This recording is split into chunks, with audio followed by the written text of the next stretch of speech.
Tudo bem, professor Antônio? Como é que vocês estão, professores? Estão se preparando aí para o concurso tão esperado, né? Ontem tivemos aí uma grande live no Centro de Mídia de São Paulo, no canal Gestão, e com a explicação sobre a videoaula. A videoaula, né, tão discutida, né, entre os colegas, mas é uma aula que tiramos de letra. Então quer dizer o quê? A videoaula ela tem um tempo de 5 a 7 minutos. O professor ele vai estar aparecendo nesse tempo que vocês determinarem. Se a sua videoaula vai ser 5 minutos e 31 segundos, é bom passar um pouco, né? Ou se ela vai ter a duração de 7 minutos, não pode ultrapassar, porque não vai ser avaliado.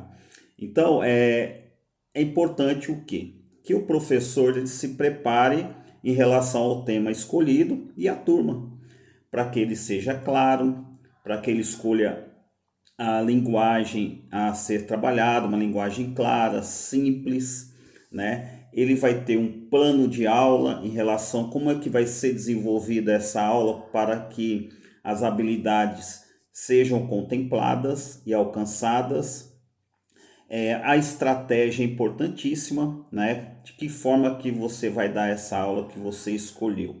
Né? Essa aula ela vai ser em dupla, coletiva, vai ser uma aula em campo, vai ser uma aula de pesquisa, vai ser uma aula de leitura, vai ser uma aula com um debate, uma discussão sobre uma situação, tudo em torno daquele tema que está lá no edital, que você não pode estar fugindo, né? Então a videoaula é bem tranquila mesmo, né? Então em relação à postura do professor, eles vão estar analisando se você está dentro do tema, como que vai se desenrolar essa aula, né?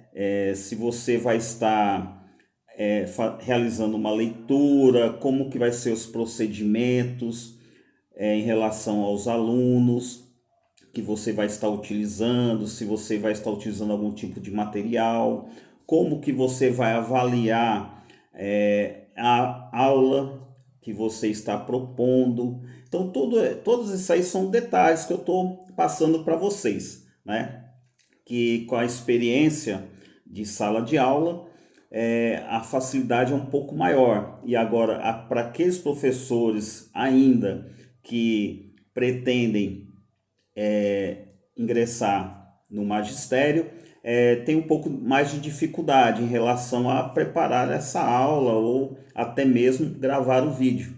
Mas fiquem tranquilos, tá? O importante é que você faça essa aula para o seu aluno, seja bem claro, escolha um tema que você consiga de uma maneira básica, né, que não vai ser possível você ter aquele aprofundamento naquele tema, mas que você deixe claro, né, como que vai ocorrer a sua aula, de que forma, como que você vai avaliar a estratégia e você vai estar dentro daquele tema do que eles colocam lá no edital. Não pode ser menos do que 5 minutos, isso é importante, viu? Passe sempre um pouco a mais, 5 minutos e 40 segundos ou 7 minutos, que é o tempo limite, tá? Mas é bem tranquilo mesmo. Essa aula, ela pode ser gravada no espaço aberto, depende da sua criatividade, porque os professores, nós temos muitas ideias, nós temos muitas estratégias, então quer dizer, nós podemos dar aula até dentro do ônibus, na rua, depende do tema que for escolhido e da sua criatividade em relação à aula que você vai estar desenvolvendo, tá bom? Então tá aí uma dica do professor Antônio, né, um pouco aí da experiência em relação à sala de aula, que não é difícil. Nós temos que ter a gestão da sala e a gestão do tempo e do tema em relação a ser trabalhado nessa videoaula. Então tá aí uma dica para vocês, boa sorte a todos. A minha área de humanas, na história geografia, filosofia, sociologia. Um forte abraço a todos, tá bom?